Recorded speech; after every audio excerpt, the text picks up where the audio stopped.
chant du coq signale la fin du sommeil. C'est un cauchemar soudain qui s'éveille.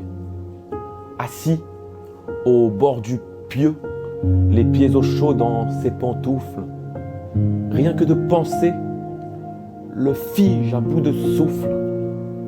Il est 8 heures du matin quand le premier effort survient.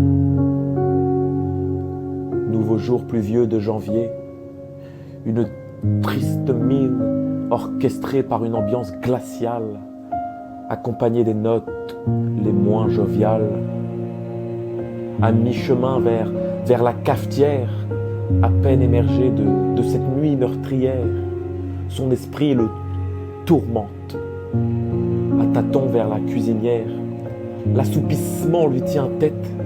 Son corps se bat, tout comme sa tête, pour ne pas croupir à l'hospice où seule l'agonie le câlinera dans son sommeil. Mais faut vous dire que cet éreintement est irritant. Car oui, il est difficile de voir la vie en rose quand le film de ta vie est en noir et blanc.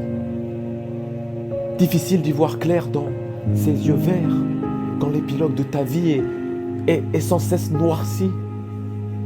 Difficile d'être heureux dans cette piole quand toute une vie on éprouve, sans cesse considérée comme la lanterne rouge. Bien plus spectateur que acteur de sa triste vie. Tout ceci découlant forcément d'une peur pas si bleue que ça de la fauche, où l'envie d'y croire encore un peu est au fond du trou où quand bien même le chevauche. Un cachet, puis 2, puis 3, c'est la lassitude qui l'enlace. Un jour, puis 2, puis 3, et ce rare sourire qui s'efface. Un mois, puis 2, puis 3, et c'est la mort qui se déride dans la glace. Pas d'espoir ou seulement très peu.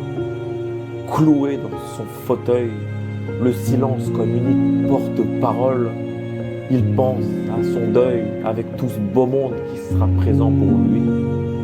Le chagrin, les remords, la souffrance, l'infortune, un amour déchu.